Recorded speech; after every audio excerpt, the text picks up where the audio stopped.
Yes, you read that right. I watched all 44 romance anime shows that came out in 2023. That's a whopping total of 558 episodes of just romance anime. My dad must be proud. Wow. I gotta pump those numbers up. Those are rookie numbers in this racket. 100%ing all the romance anime of 2023 has been an adventure, to say the least. You get the variety experience. From trash to cash. From elementary school to working adults. From monogamy to polygamy.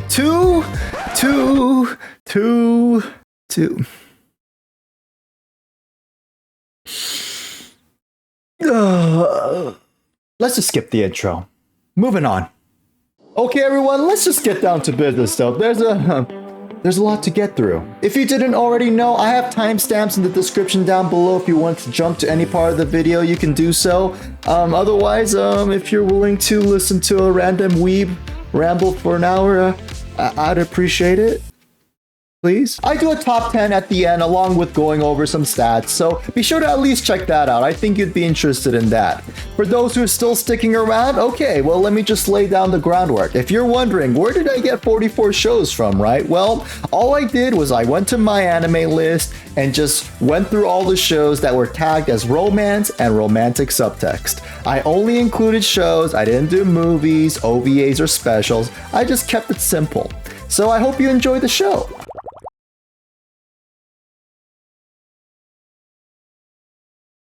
Alright everyone, well, let's get started. Let's not waste any time. We're gonna go about this alphabetically, which means that our first anime is going to be 100 Girlfriends Who Really Love You. What a way to start this list, right? So for those who don't know about this anime, this is an anime about a man's journey to getting 100 girlfriends, as the title would imply.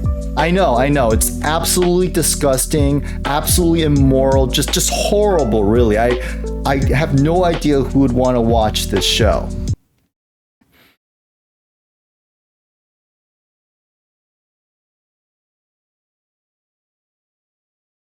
Now, objectively speaking, okay, I can see someone, critiquing this and saying it's more like a B, C tier, and I get that, okay? It's not the perfect anime, but come on, I mean, what were you expecting when you saw the title for this show? Schindler's List? Okay, we gotta look at the big picture here. So what this show really is a gift to us weebs. A gift to those of us who were romance anime fans for years, decades. All the anime we watched that had just absolutely no romantic progression whatsoever. Maybe after 3 seasons you'll get a confession, maybe a little steamy hand holding, but usually you just get nothing whatsoever. So this is really a gift.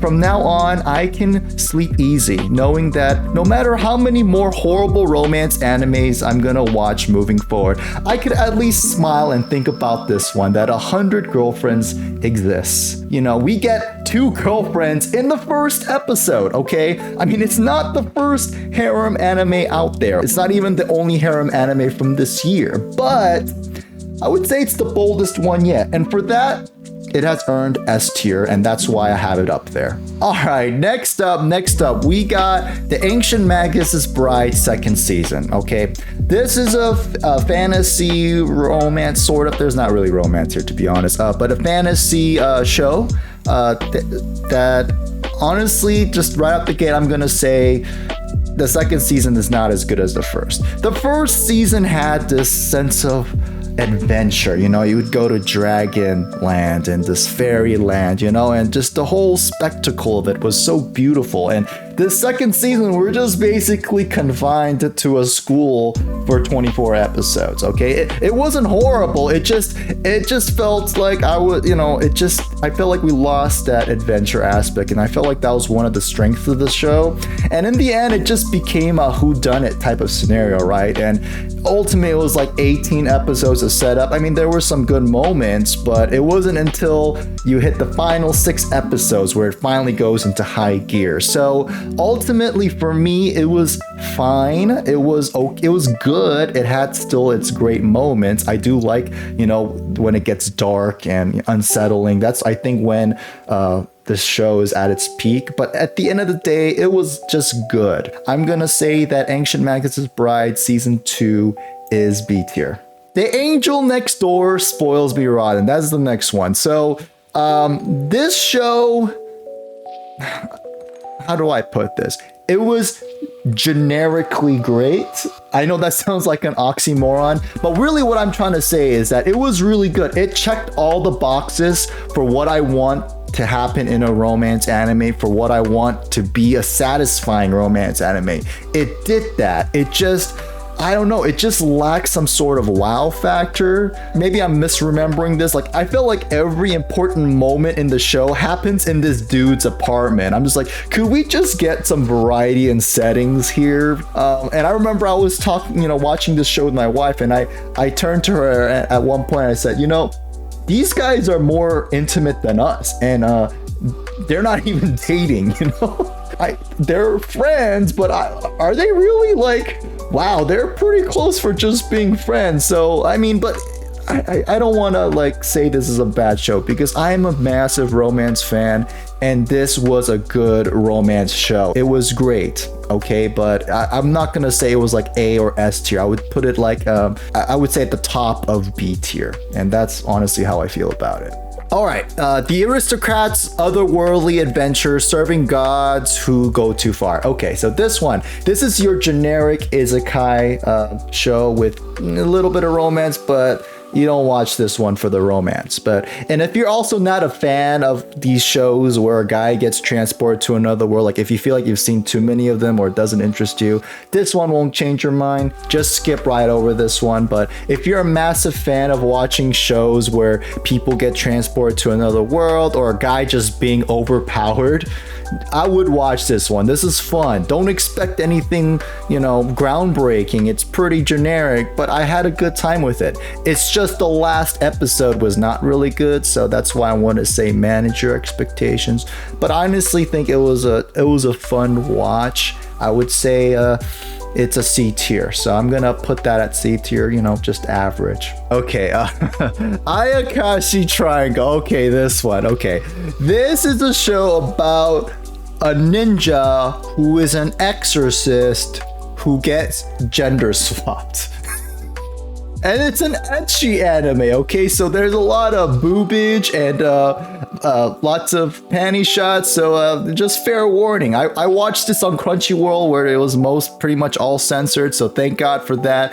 I was just ready to throw this into F tier, but to be honest, I'm not gonna lie, the story was not half bad. I found myself a little bit more interested in the story than I expected. It was exploring some ideas with how the girl of the show is and the cat is, and I was like, okay. And then it would be like, oh, now we got a boob scene. Oh, there's tentacles in this one. All in all, I'm not gonna play this up as it's some kind of masterpiece. It's not. It's forgettable. It just wasn't horrible, okay? So for that, I'll put it like low C tier, okay? And we'll just call it that and leave it as is. All right, we got the Cafe Terrace and its goddesses. Okay, this show, this is another ecchi anime, but it's not as fan servicey as a previous show that I mentioned, okay? This show was really good. I really enjoyed this one. This one's gonna draw a lot of comparisons to a show like Quintessential Quintuplets, because it's like one guy and 5 potential love interest type of scenario. But this one I thought had actually a potentially more interesting premise, because it's more about running a cafe together as opposed to helping girls pass a test. So, and I'm gonna be careful, okay? I'm not saying that this is better than Quintessential Quintuplets, okay? I'm a massive fan of that series. I don't think the girls are gonna be nearly as iconic as that show, but I would say this show is still enjoyable in its own right. If you're worried about the ecchi label, maybe too much fan service, if you were able to watch like Dress Up Darling just fine, this show will be good. I'm really looking forward to the second season of this show. It was a fun, enjoyable ride, maybe some unnecessary fan service, but it's fine. I had a good time and I look forward to the follow-up to this season. So I would say this show is A tier. The Dangers in My Heart. All right, welcome to Peak, everyone, specifically Peak Junior High Romance. If we want to talk about the best junior high romances to come out in recent memory, I would think like shows like Tsukigakire or Teasing Master Takagi-san. This show has the potential to maybe even surpass all of them. The main downside I would say is the first couple episodes are a bit rough, at least for me. It just felt like it was playing up too much of this the girls' eating habits and this guy being ultra emo. I was like, this doesn't look very promising. But you know what? This is really good. Like after that, it was just a fantastic romance. The last few episodes are just absolute peak. I would say out of all the romance shows on this list, this had the strongest finish to a season out of all of them, and that's saying a lot, to be honest. And for that alone, this show is absolutely S tier, more so than 100 Girlfriends. Okay, it's a fantastic show. If you're a fan of romance, I really highly recommend you watch this show ASAP. It's great. The Devil is a Part-Timer Season 2 sequel. The first season is honestly possibly still my favorite reverse isekai anime. It's fantastic. And then we waited all these years, right? And the second season happened, and the animation was just bad. Story started losing me when the angels started coming into play. I don't know, guys. It was rough. But this is the second half of that second season, and I will say I think the story actually comes together a little bit. This is when we actually start going into Emmy and Mao's world, where that story happens, and I thought that was actually interesting. When Emmy actually went missing for a bit, I realized, wow, this is actually getting interesting again. We're tapping into that season 1 magic, but overall, it's not gonna be as good as the first season. And I was also spoiled on which girl Mao ends up with, and that sucks to hear. So it's obviously just tough to enjoy as much as the first season, but it was not bad. It was a good time for what it was. I just making the most of it. Maybe I'm just on the copium, all right? Maybe I am, but I'm gonna just say the second half of the second season was B tier. Don't toy with me, Miss Nagatoro's second attack. I just really have only one question. When are these two gonna finally kiss? Okay, when? Please. I mean, of all the shows on this list, if there was one couple I wish would just finally kiss already, it's this show, okay? Like, can someone help a brother out? The tension is killing me, okay? I get it. I mean, they're probably just trying to bait me into just reading the manga, but I'm pretty pure when it comes to anime, and I just like to enjoy the anime as is. So I'll be patient. Maybe we'll get that third season, but oh my goodness, it's tough to watch sometimes. But it was a good season. I do like that you get to see Nagatoro's older sister. I thought she was a great character. I liked how the art club president graduated and she's just immediately replaced by her cousin, who's just a spitting image of her. That was freaking hilarious. This show was fun. I enjoyed it. It's just that the tension is just there, and it's just palpable. And I please put me out of my misery, okay? But I'm gonna say B tier on this one, okay? B tier. It's maybe somewhere around here. Okay, the Dreaming Boy is a realist. Okay, I'm just gonna say right off the bat, I didn't enjoy this show. Okay, this is a show about a boy who constantly is asking out this girl, constantly harassing her, and then one day has a moment of clarity and decides, you know what, I should probably stop bothering her.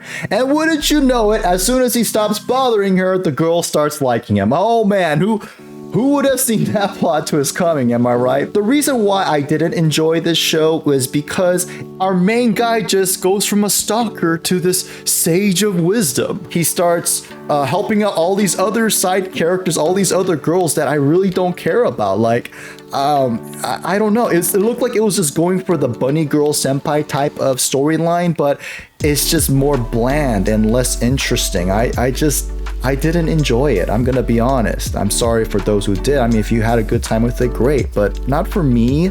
But the last episode was really good. I did enjoy the last episode, and that alone saved it from me throwing it into F tier. I say if you have a strong finish, you shouldn't be F tier. So I'm gonna be nice and put it in D tier because that was a good final episode at least.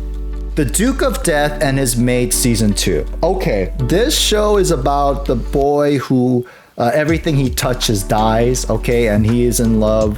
Him and his maid are in love, but obviously he can't touch her. So that makes for a very interesting premise, right? And he's trying to find out how to break this curse, and I really enjoyed this show. I really like it. I even like all the side characters. I love the developments we get during this season.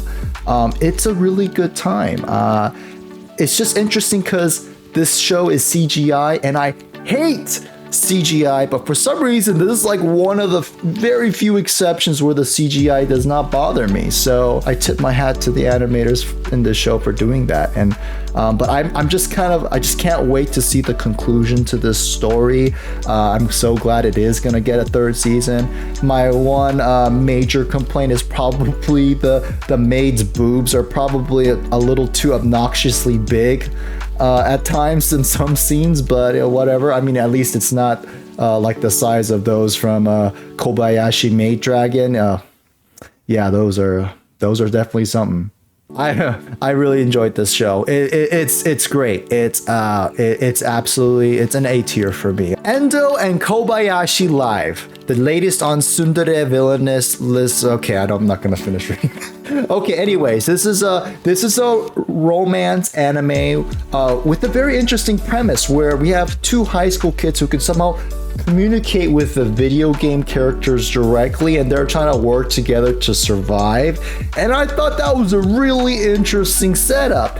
The problem is that it just kind of sits on his hands for most of the seasons, and it just kind of becomes a generic romance anime. I mean, I'm all for romance, okay, but for what had initially set up, I was expecting a lot more interesting story. It isn't until like the final few episodes where finally we see these really interesting concepts come into play, and I wish that had been more on the forefront and should have been developed more earlier in the season. But ultimately, it just felt like a disappointing experience to watch. For that, I'm gonna put it as a D tier. The Fruit of Evolution, Before I Knew It, My Life Had It Made Season 2. Yeah, well, okay. Season 1 was fine. It was a generic isekai. Boy goes to this world and becomes overpowered, yada yada. Season 2, I have no idea what the hell is going on. Because apparently when you become the strongest guy in the entire world, the best job suited for you is to be teaching a bunch of flunkies at a school.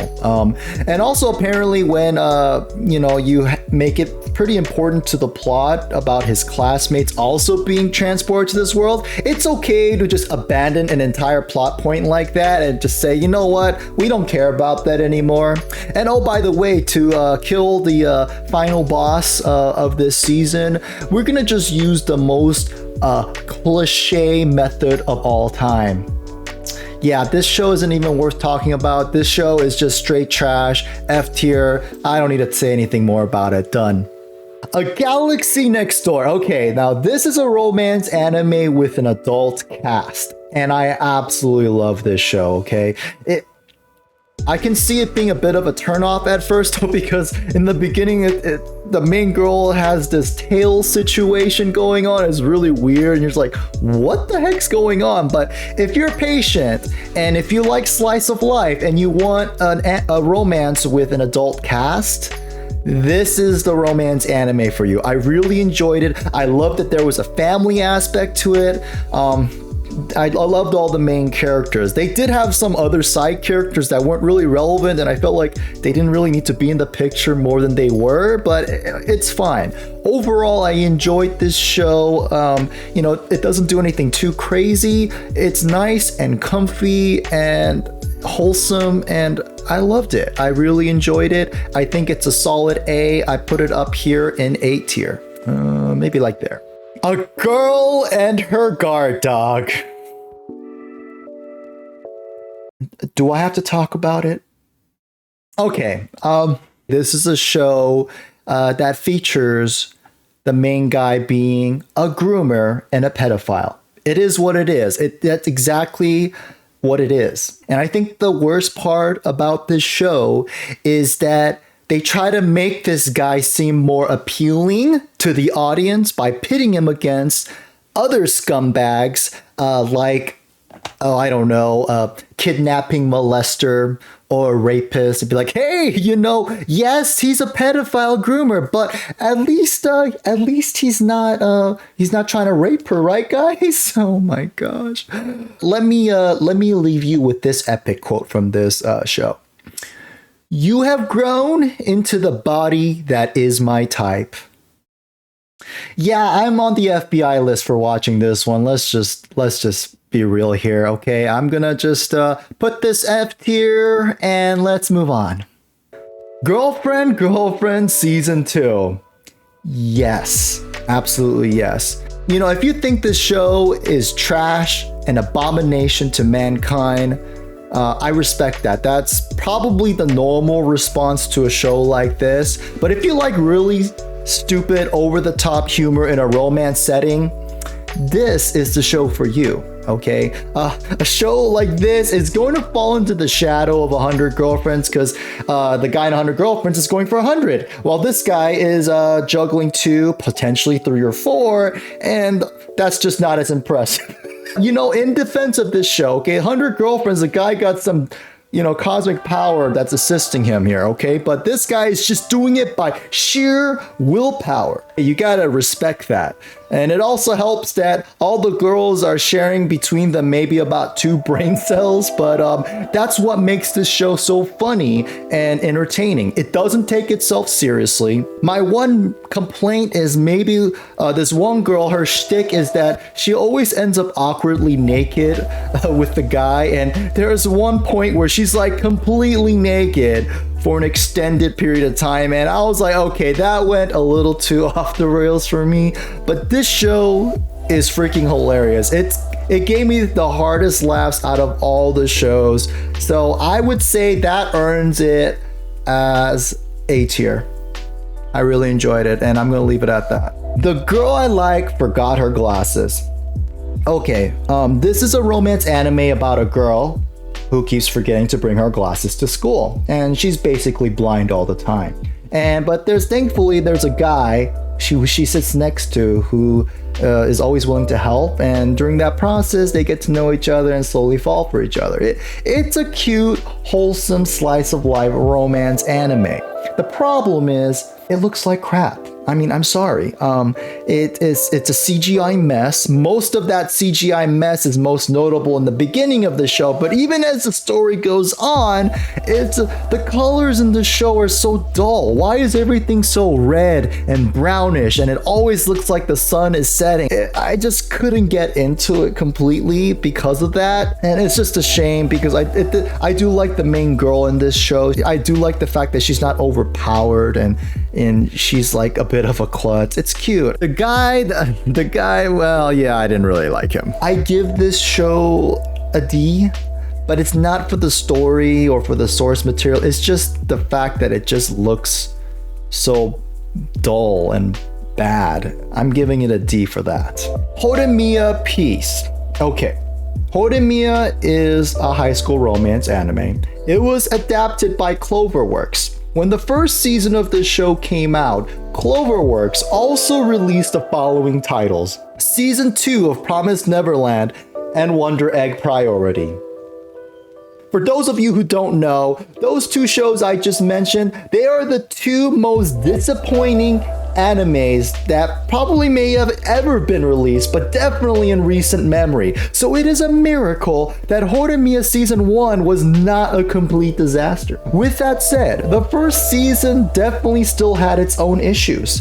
It just felt like it was really good at first, and then I don't know, it just felt like it was jumping around and rushing to the end, and it just didn't feel as good as I wanted to when the story was done, when that season was done. And I feel like this new season was the studio going like, oh whoopsie, here are some of the plot points we just totally skipped over the first time around. So don't get me wrong, I really enjoy this show. I enjoyed this season. I think this is still a great show. I just feel like some of its greatness was robbed in the way this show is adapted. I feel like there must be like A tier source material here that's just being squandered a bit by the studio. When it comes to grading the anime, okay, it's probably like B tier for me. If it just properly adapted it from the beginning, I feel like it would be much higher. It just feels disjointed in my opinion. I'm just gonna leave it at that. I'm giving the disgraced noble lady I rescued a crash course in naughtiness. Okay, this is a cute fantasy slice of life romance, okay, but I was particularly excited for this one. We had two of my favorite voice actors in this one. The main girl, we had Sayori Hayami. She voices the main girl in Snafu.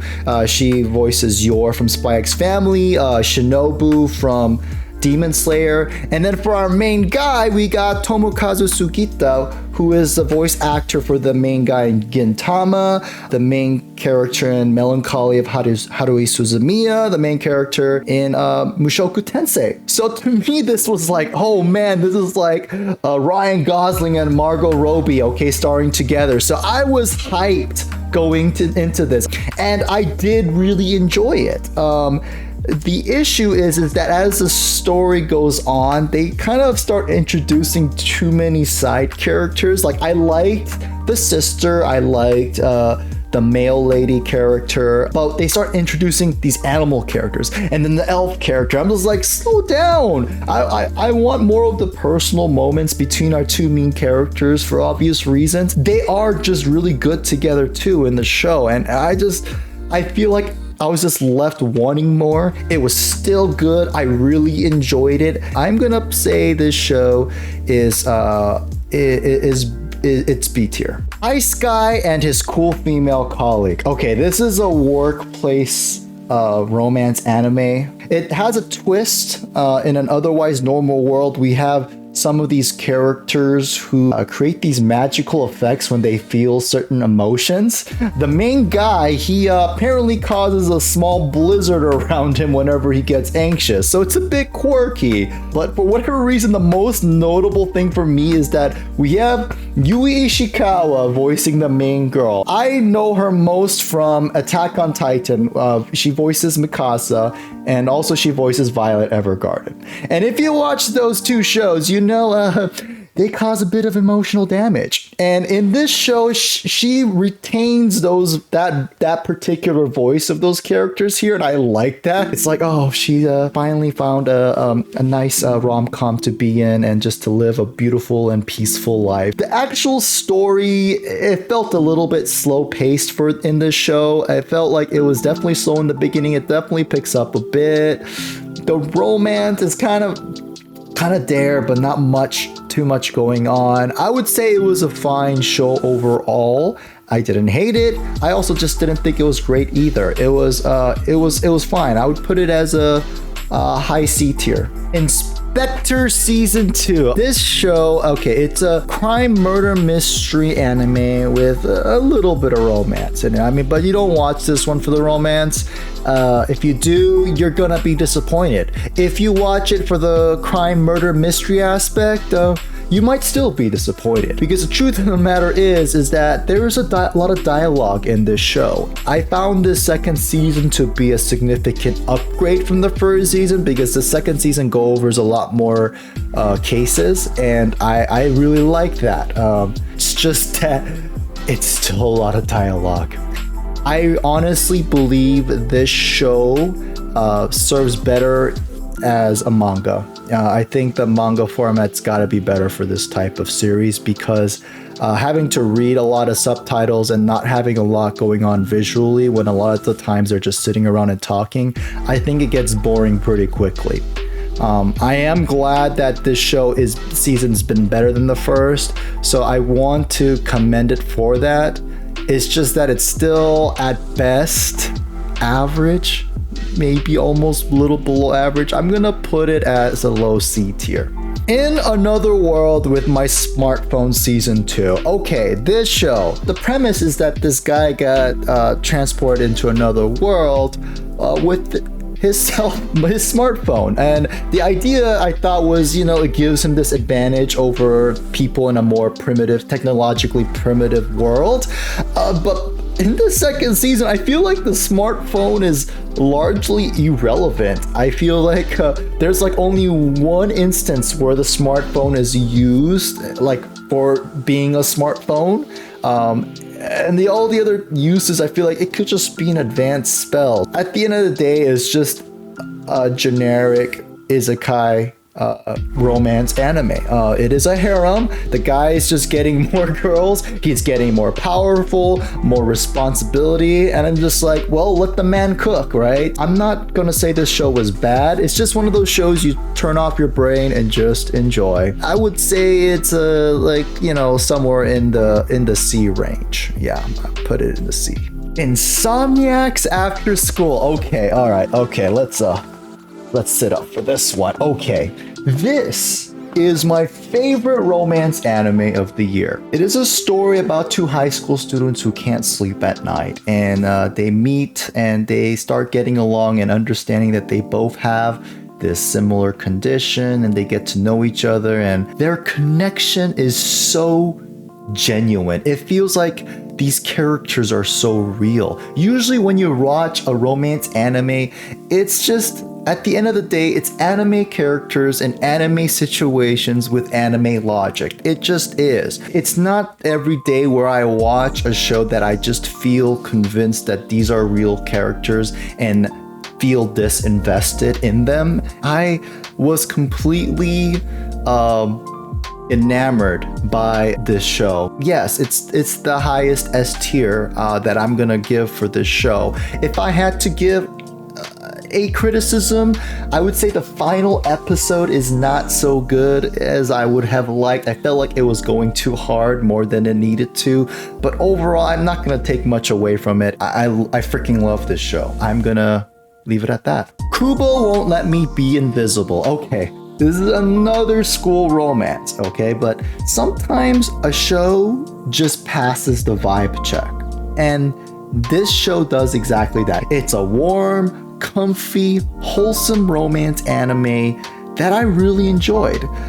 Is there a whole lot of romantic progression? No. Does the show have your generic male character who is dense and oblivious? Yes. Okay. But I just had a really good time watching this show. It just was such a feel-good show from beginning to end. I just had a smile the entire time. I do want to give a shout out to Kana Hanazawa. She is a voice actress that's in a lot of romance and a lot of anime in general, actually, and I really liked her work here. I think she just has this calm and gentle voice that's very distinct and unique, and this is one of her best works in my opinion. Overall, I really had a good time watching this. Yes, it's not revolutionary, but also I just really enjoyed it. So I'm gonna go ahead and put this up in A tier. Masamune-kun's Revenge R. I'm not gonna even bother with the synopsis for this show because, to be truthful, I don't recommend this to anyone. It's trash. It's garbage. But you know what? It's my trash. Do all the characters in this show lack basic communication skills? Yes. Does the story get dragged out a bit too much at times? Absolutely. But there is just something about getting the ending that you want that is so satisfying. It's not too often when there are multiple girls in a race and I'm cheering for one to win and they're the ones who actually win. Most of the time she loses, okay? And this was one of those rare instances where the girl I wanted to win did in fact win. And all I really ask is for a satisfying confession and a satisfying kiss in a romance anime. And you'll be surprised how rare it is to come across those two basic requirements that I have. And this one does it. So yes, is a show bad most of the time? Yeah, it's frustrating, yada yada, but for me, the end just made it so worth it for me. Okay, this will probably destroy any credibility, if at all, that I have. I'm just gonna put it in A tier, and we're just gonna move on. Mix Season 2. Okay, I'm just gonna keep this short. Because the truth of the matter is, I'm not a big fan of baseball and the sports anime genre, and that's exactly what this is. It seemed like a chill, slice of life baseball anime. Just seemed a bit slow for my taste, but I just couldn't really get into it because I'm not into baseball. There seems to be a step sibling romance going on. I thought that was weird, and they also killed off a character that I thought was random, and I felt like that killed some of the mood for the show for me that was otherwise pretty chill. But in the end, honestly, I think it's more of like, it's not you, it's me. I just found it kind of boring. I'm just gonna be honest, and I'm just gonna be putting this in D tier, say I'm sorry, it's just not my thing, and I'm gonna move on. I need a break. Okay, I'm back. I had to take a little break. Apparently it's really difficult to try and review 44 shows at the same time. I mean, who would have thunk it, right? I don't recommend, but let's get back to this, shall we?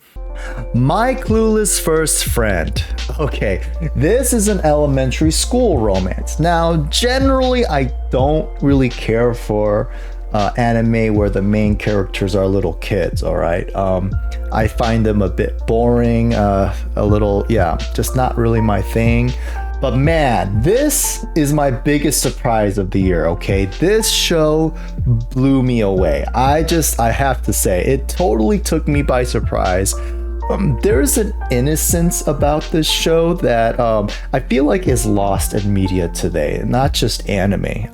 But it's not just innocent. There's a maturity to this show as well. That there's a good message.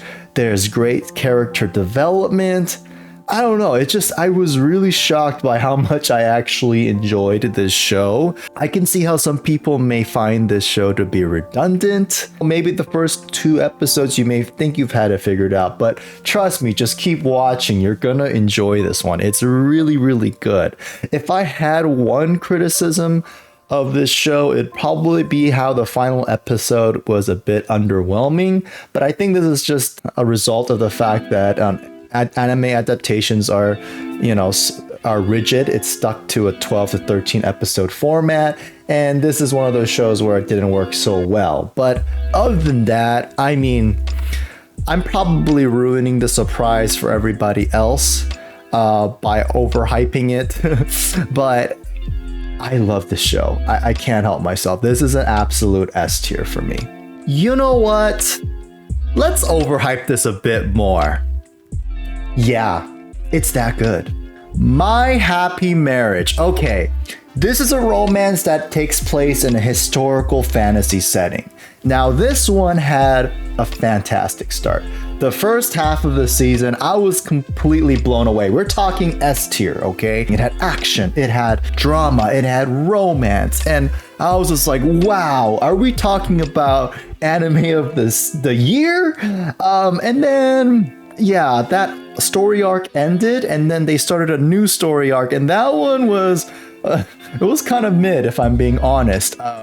It was just that second half just felt like, okay, we need something else to kind of help strengthen the bond between the main characters, you know? My biggest issue is the fact that we had a lot of side characters there in the first half of the season that after the story arc finished, they kind of just disappeared. And I was just like, wait, I wanted more follow-up with these characters. And I think that kind of made things feel more foreign when we got into the second half, and it just didn't feel the same. So this one is a bit tricky for me to grade considering how much I love the first half.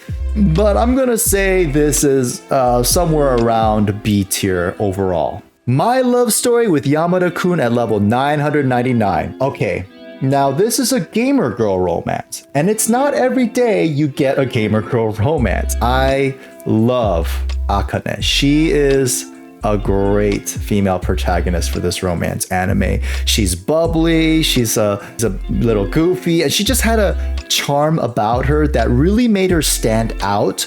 If we're talking about all the romance anime of this year, she was definitely one of the standouts for me. Now, as far as the guy, that one wasn't as good, unfortunately. He is just your stereotypical quiet guy. He's good looking, but he's also pretty dense, so that wasn't as good. But I gotta give it to him for that one moment though. Oh man. I do have one sort of major complaint, and that is the character Runa. She's not a horrible character necessarily, but she did have a horrible moment where she placed Akane in a really dangerous situation, and I was really not happy with that, especially considering it felt like it was kind of brushed aside afterwards. So that kind of stood out to me. But overall, I mean, I really enjoyed this show.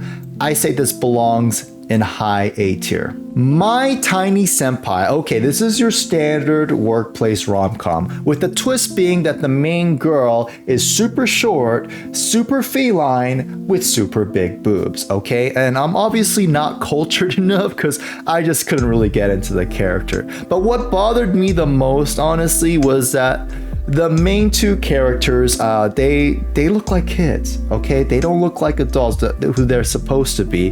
They look like kids cosplaying as adults. Now, the manager, I really liked the manager. The manager, on the other hand, looked like an adult, and he was freaking hilarious. I was more invested in his character and his potential love interest than the main duos. But in the end, this is a pretty middle-of-the-road standard romance. If you love super short cat girls, well, this is the show for you. But as a romance for me, pretty standard middle-of-the-road C tier. Our dating story, the experienced you and the inexperienced me. This is a high school romance, and as you know, the high school romance genre is a pretty crowded space, but this one had sort of a fresh idea going for it because the main girl is experienced, meaning she's been around the block. She's already slept with a few guys. She's not this perfect unicorn who's never been with a guy before. No, she's been around. But the guy is still the usual quiet virgin boy, but this creates an interesting dynamic. And I was like, okay, let's see how this goes. And for the first half of the season, I actually really enjoyed this show. It was wholesome, there was some drama, but it was like, I was okay with it. It was like helping to strengthen the relationship. And in the second of the half of the season, it just felt like it lost its way, and it just kind of let more drama fester. And then I was like, okay. And then some of the side characters, the girls, they're making some questionable choices for their love interest. And then that last scene, that was very unsatisfying. I would say a lot of people may, say this is pretty average, but considering where we started and where it ended, I was pretty disappointed. I'm gonna say this is somewhere along D tier for me. D tier, yeah. Rent-a-Girlfriend Season 3. Okay. For those of you who don't know, this is a show about a guy who rents a girlfriend and dates for real a different rental girlfriend. This show is trash. It's a cringe fest that I can't stop watching. So yeah, I probably should get some help. But in the meantime, let's talk about season 3. This is a season I think got overhyped for me because I was told this was the season. This is the season that will give you that false hope that something good is going to happen, that we're going to get that progression, only for it to be decimated later down the road. And to be honest, when I watched this season, I did not feel like there was any potential for progression here. And this is why I say this. Yes, he did nice things for Chizuru, okay? Our main man, Kazuya, he was a nice guy this time around. But the problem is that he keeps feeding himself this lie that he's doing this for her for the greater good. You know, I'm doing this for her career, her family, her well-being. When the truth of the matter is, he's doing this because he's in love with her, and he needs to embrace that fact, which he hasn't yet. And he's got to do that, or else he's just gonna hype himself up too much and make it more difficult when he has to actually face his feelings later down the road. And worse yet, he may just get friend-zoned. I would say that the best part about this season is the new girl that was added, okay? The sidekick character. She was fantastic. She was exactly what this show needed, and what a great character. That was definitely the highlight for me this season. Yeah, the movie arc was good. The grandma, yeah, that was all good. I wasn't really moved necessarily by it, but it was fine. But overall, I enjoyed it. I say it belongs somewhere in the middle of B tier. Rokudo's Bad Girls. Okay, this is a high school romance anime in a way, but it has an interesting twist. The main guy gets a family spell casted on him that acts like a charm that attracts girls. But it's only the bad girls, like the bullies, the girls in gangs. I thought that was pretty funny, okay? But it posed an interesting question. If all the bad girls start liking him, what happens when a girl turns good? What if she turns her life around? Does she fall out of love with him? And I thought that would have been the direction the show would go, but it didn't. It kind of more became like a gang wars situation, like Tokyo Revengers, which I'm not really a fan of, but okay.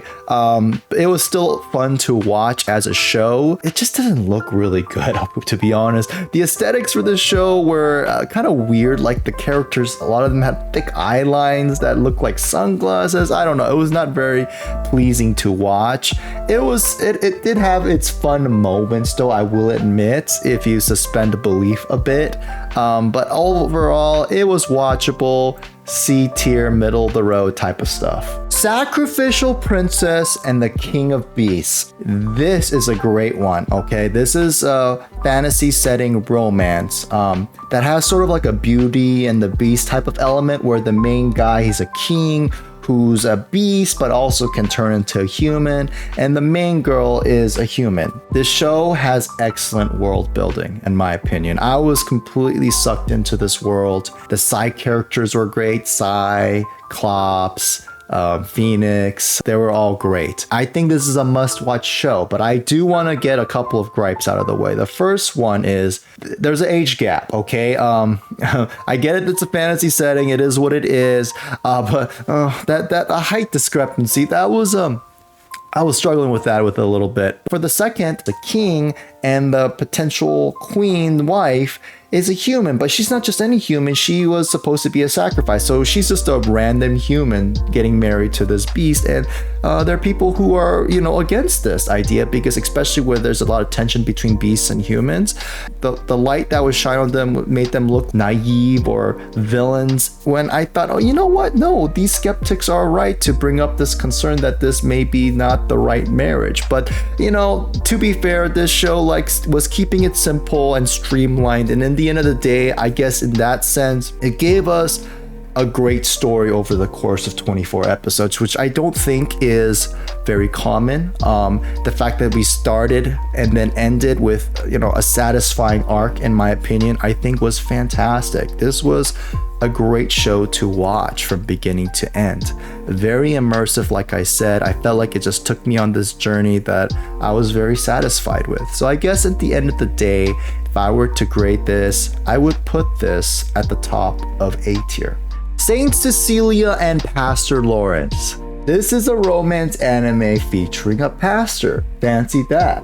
It's not every day you get that type of scenario, right? And I like that this pastor is humble. He puts others before himself. He's loving and kind and acts like a Christian, like the way the Bible instructs them to.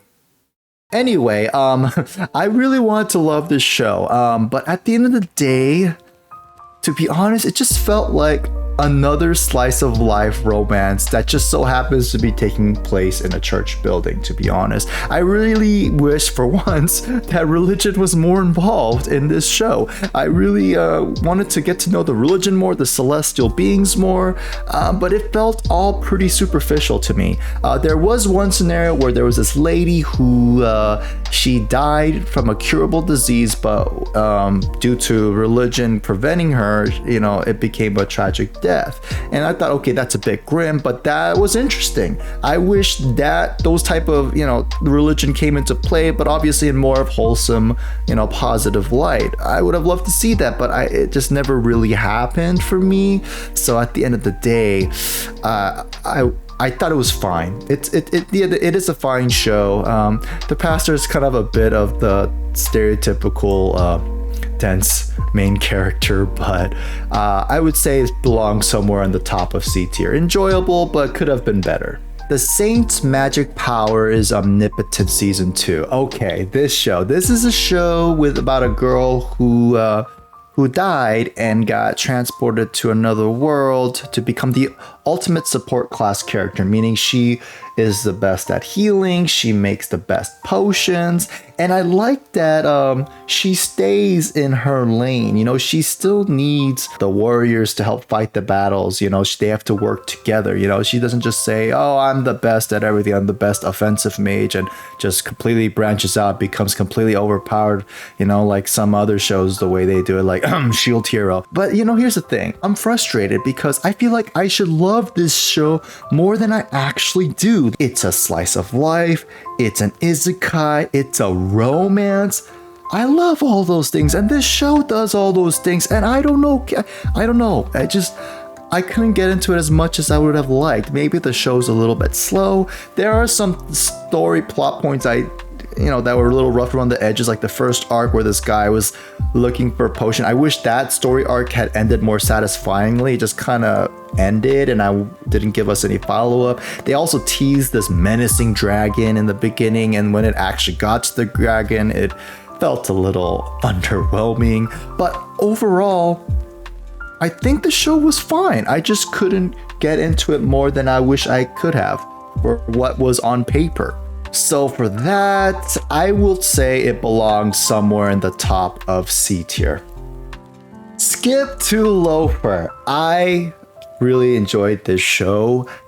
This was a special edition because for whatever reason, my anime list does not have this marked as a romance, while AniList does. So I said, you know what, this one's in for me for this list. And I'm here to say it's good. And it's the vibe of this show that really gets you. It has this wholesome, carefree vibe that just pulls you in, and it soothes your soul, man. I really enjoyed this one. I love the girl in this show. She's not your stereotypical cutesy girl. No, she's kind of goofy, okay? But it's great. I love her. I just feel like this whole story just felt very genuine. I love the character development. The show was at its best when it was one-on-one, when it was close, and we got those character moments. And I felt like towards the end of the season, it started falling off a little bit. It got busy with the whole school festival thing, so I didn't like that part as much.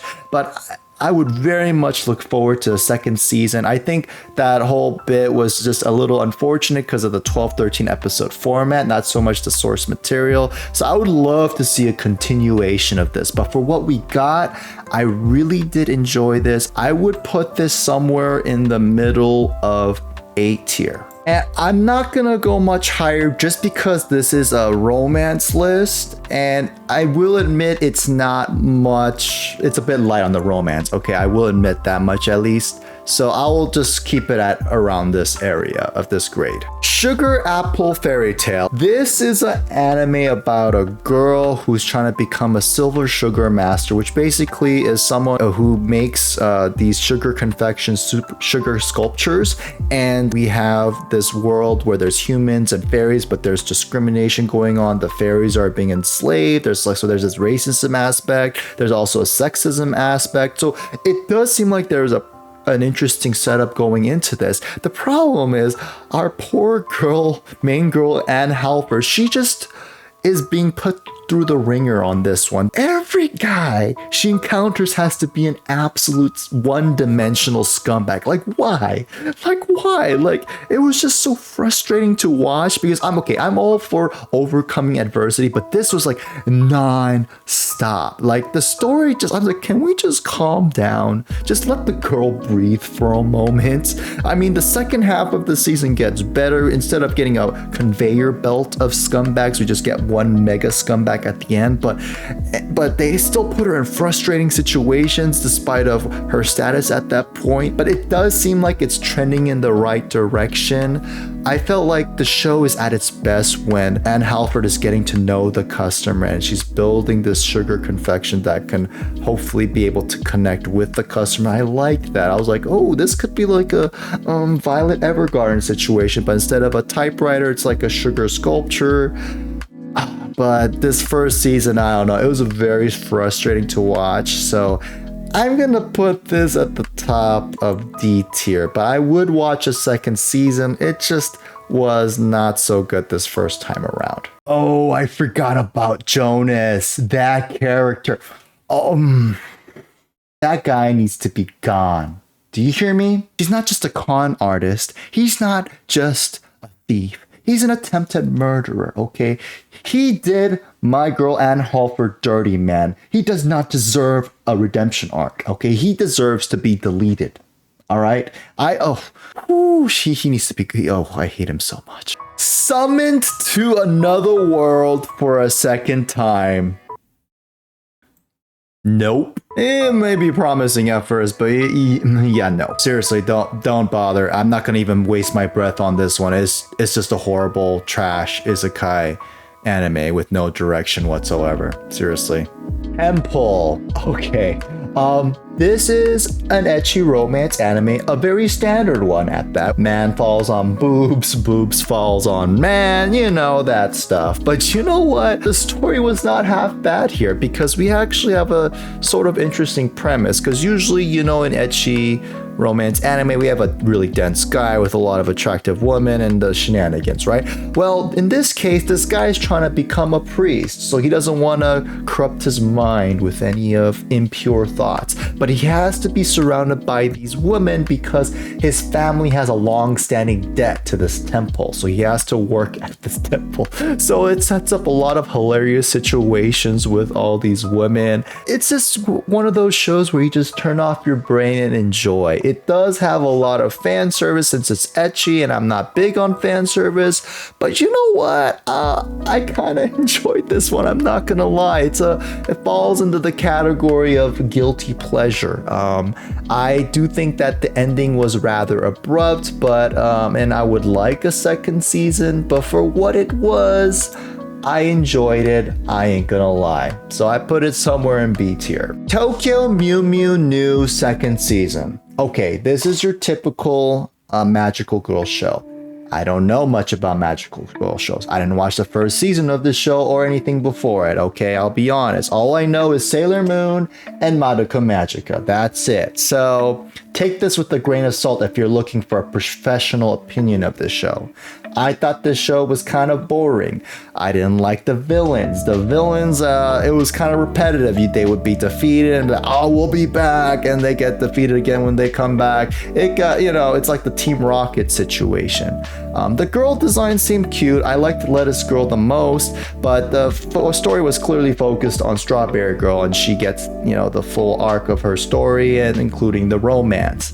Now, the ending was kind of wonky too for me. Like the show seemed pretty casual, and then the ending was like all of a sudden so dark. Like they were trying to go for the Madoka Magica thing, and I'm like, no, that didn't work for me. You don't have to make the show dark. Just keep it what it is, just casually fun. But anyway, I will say as a person who's not really a fan of these types of shows, it is a D tier for me. Tomo-chan is a girl. Yes, I love this show. I freaking love this show, man. You know, when you watch as many romance anime as I do, it's nice to just kind of watch a show that feels different and like a palate cleanser. And that's exactly what this show is. And the reason why I say that is because the main girl, she's a tomboy and she's trying to be curly and it's freaking awkward. I think knowing it was Rie Takahashi voicing her is what made it hilarious. We all know her for the cute anime girl voice, so this was awesome. But you know what? What really took it over the top were the side characters, Gundo and Carol. Those characters give me life. I love Gundo. She always has her hair just a little messy because she's just done. She's done. Just like I was done with 2023, she was just done. It's a romance anime and a guy's asking her out and she's basically like, can you not? And then Carol's just like, you know, she's like unsettling. You're just like, who is this? And she's freaking hilarious, so random. Can we have someone please contact the creator of this series and just make a spin-off with just these girls and their escapades? It would just be so funny just to see how they play off each other. I will admit at the end of the day, the actual romance in this show is, you know, it's pretty standard, I won't lie. But, you know, the characters, the girls in this show really carried this for me, and they were all of them in the show enough from beginning to end where they stood out and were able to carry this all the way up for S for me. Tonikaku Kawaii second season. Okay, this is the romance anime following a married couple. It's a slice of life about their married life, and it's kind of a one of a kind if you ask me. So that's fantastic. That's great. You know, it's comfy, wholesome. I gotta say, kind of steamy for the second season. There's obviously the big elephant in the room, right? What is Tsukasa's past, right? What's her deal? And I was hoping the second season would start addressing that, especially considering the opening song. The music video definitely seems to show hints of it. And I was really disappointed that it really didn't touch upon that at all. And they even tease it a bit. They're like, the grandma character's like, oh, I got something to tell you, but and then it would get cut off, right? I gotta tell you something about Tsukasa's past. Oh, nope, cut off again. And I don't know, that just kind of got frustrating, especially considering the show introduced a lot of side characters that I felt like, maybe a couple of those are great, but I would first like to know about Tsukasa first, and for that, it kind of held back the show a little bit for me. So overall, I would say it belongs somewhere in B tier for this season. I've made it, guys. It's the last anime. Oh my gosh. Why Raeliana ended up at Duke's mansion. Okay, this is an isekai romance anime that I thought was very interesting because of the fact that the premise was pretty cool, actually. The girl dies, but she gets transported into the world of basically a fairy tale. But the extra twist here is that she doesn't get reborn as the main character, but the side character who is supposed to die. So once again, she's fighting for her life. And I thought that was pretty interesting. It's pretty compelling if you ask me. And what this show does really well is actually the chemistry between Raeliana, the main girl, and the Duke. I thought they just had actual chemistry, that they just really played off each other so well. Out of all the romance anime of this year, I felt like the chemistry was top notch. I would say, up there with like Insomniacs After School, which I hold onto in high regard as far as that's concerned. The problem is I felt like we just didn't get enough of it. I wanted more of that, and I maybe just didn't quite get enough of it. The first half of the season I really enjoyed, but what happened was after the first season it kind of concluded an arc, and I felt like the second half it spent it setting up another arc, but it just kind of ends. And that was unfortunate. I felt like this show could have benefited more from a 24 episode type of format, but it is what it is. We got what we got. I enjoyed what we got. I want more of it. Please give us more of it. I am going to say for now how with this 12 episodes we got, I would say it belongs somewhere up in B tier. We finally made it, guys. We are at the top 10. But let's be honest, you just skipped to this section of the video, didn't you? No, it's okay. No, I understand. It's fine. I did a little bit of reordering as I was figuring out my top 10, and to be honest, I really struggle with this one. So what I'm gonna do is I'm gonna do 3 honorary mentions before going into the top 10. I already talked about all these anime earlier in the video, so I'm just gonna go through these real quick. So let's get going. For my first honorable mention, I got the Cafe Terrace and his goddesses. I'm not much of an ecchi guy, but this show was a lot of fun. I became more and more invested as the season progressed, and I'm actually excited for the second season. Next up, I have the Duke of Death and his Maid Season 2. Great fantasy romance anime. I really like the way this season finished. What a freaking cliffhanger. So glad Season 3 is confirmed. I can't wait. And for my final honorary mention, I have a Galaxy Next Door. This was my personal favorite romance anime this year with adult main characters. It may have had a bit of a weird start, but the wholesomeness and comfiness made up for it. Now we're on to the top 10. At number 10, I have skipped to Loafer. Like I mentioned, this was my special edition since my anime list technically doesn't have it tagged as a romance, but I just had to add this show. Because man, what a feel-good show this is. Seriously. It would be ranked higher, but this is a romance list, and I will admit it is a bit light on the romance, but I think it's still a must-watch for romance fans. Number 9, Kubo Won't Let Me Be Invisible. I smiled the entire time I watched this show. With the wholesomeness and its simple nature, it was the most relaxing romance anime I watched this year. Number 8, Girlfriend Season 2. Don't judge. Number 7, My Love Story with Yamada-kun at level 999. The one gamer girl romance we got this year, and I will say it now. Akane was my favorite female protagonist in a romance anime this year. Number 6, Sacrificial Princess and the King of Beasts. What an immersive fantasy romance anime this was. I was honestly thinking this was going to be fantasy anime of the year, and then Frieden kindly introduced herself. And yeah, she basically one-shot the whole competition. But still, Sacrificial Princess and the King of Beasts was great in its own right. Number 5, Tomo-chan is a girl. What a great change of pace for a high school romance by having our female protagonist be a tomboy. But Gundo and Carol were the real MVPs of this show for me. My favorite side characters of the entire year. Number 4, 100 Girlfriends Who Really Love You.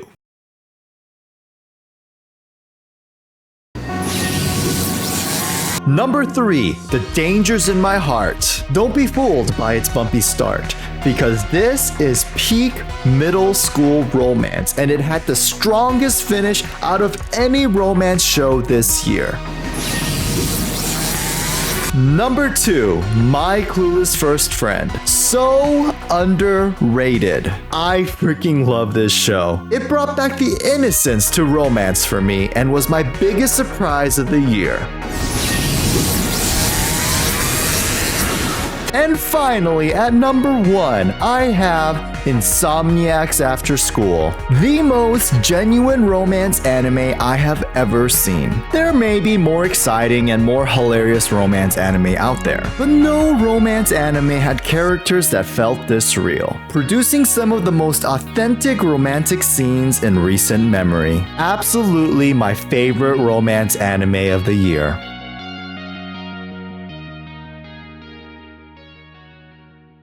Alright guys, I'm gonna go over some stats that I collected over the course of the year. A bit of warning, I would say this isn't 100% accurate because there is actually more nuance than I expected, and also I didn't bother to review every second of every episode, but I would say this is a solid 90% accurate. First off, I have setting, and to the surprise of no one, we have high school at the top, tied with fantasy with 17 apiece. Japan, we seriously need some variety. Please. You may be surprised with how many there are in the adult category, but this is one of those nuanced situations because I have shows like Tonikawa and the Cafe Terrace and its goddesses on here. They're like high school, college age, but because we don't see them in school, but instead working, living adult life, I put them in this category. And the other 4 I have a Galaxy Next Door, the Ice Guy and his cool female colleague, Temple, and My Tiny Senpai. The one elementary school romance was My Clueless First Friend, and the one middle school romance was The Dangers in My Heart. Then we have My Love Story with Yamada-kun at level 999 and Rent a Girlfriend for college. Now we have romantic progression. Surprise, surprise! The most popular category is no progression. Who would have thunk it? We're stuck in a no romantic progression zone. But look at the kisses. We got 11 romance anime this past year with kissing in it. You know what? You take those. So I gotta give it to Japan. We are trending towards the right direction. As far as the 2 complicated ones, I have Horimiya Peace and Why Ray Liana Ended Up in Duke's Mansion. Because in Horimiya Peace, we didn't actually get much romance in this season because, you know, all the romance happened in the previous season, if you know what I mean. And in Ray Liana, she's engaged, but not really, but maybe. Now we have the lewd section, aka the fan service, which is nice all things considering, because even 10 years ago we'd be looking at all red and orange here, right? Because with all those panty shots. Now I will say like a couple of shows that barely were placed in light lewd, where shows like Kubo Won't Let Me Be Invisible and The Angel Next Door Spoils Me Rotten. They could be clean, but they just both had just one scene that I remembered that had a little bit of lewdness in there, and I just thought, okay, that's a light lewd for me. In the end, honestly, this is pretty subjective, but I did the best I could. For those who are interested, here's the list of the 13 romance anime that I saw that I thought were clean. Maybe a couple of these are arguable to being light lewd, and then I may have missed or forgotten about a scene or 2 that may have actually been lewd on the show, but from what I can tell, these seem to be fine. Now I did a few graphs where I did a cross between 2 data points, and here we have setting and romance. There's not too much to extrapolate from here. We actually have a good spread of romantic progression. The high school you can see had the biggest concentration of no progress and kissing, but other than that, pretty straightforward stuff. This one we have a cross between setting and lewd, and again, this is pretty straightforward stuff here, nothing really sticking out. I did want to bring up the age gap situation though. One of them was in a high school setting while the other 3 was in a fantasy setting. The one in high school was a girl and her guard dog, and obviously that's a very controversial anime considering how young the girl is compared to how old the guy is. And on the fantasy side, we have Ancient Magus' Bride, Sacrificial Princess and the King of Beasts, and Sugar Apple Fairy Tale. Yet for these 3 shows, I feel like the age gap is rarely brought up. Maybe Ancient Magus' Bride a little bit in the beginning, but no one seems to care. And I get it, it's a fantasy setting, and it also helps that the girls aren't being sexualized, and none of them are groomers, oh gosh. But even then, I still say that even shows like those, my enjoyment is affected because that age gap does exist. Okay, 100 Girlfriends may have one, okay, but that's different. Why? I'll explain later. And finally, I have a graph that crosses lewd and romance. And as you can see here, we have a pretty good spread outside of the 3 ecchi anime having no progress. And if you look at the no lewd section, I have a total of 7 romance anime that I saw last year that had romantic progression. And I'm gonna end this whole stat section by showing you a list of those 7 anime. And then it's a wrap. And that's it, guys. That's all I got for you. Thank you so much for watching this video. If you didn't know, this is my first YouTube video. And what a video, right? Yeah, I was an idiot. Yeah, I was way too ambitious, okay? I wanted to start off with a bang, okay? It was a bit of a mess, all right? But a bang nonetheless. But it's only gonna get better. So look forward to more content from this channel. If you're interested in romance anime or anime in general, hit that subscribe button and I'll see you guys in the next one.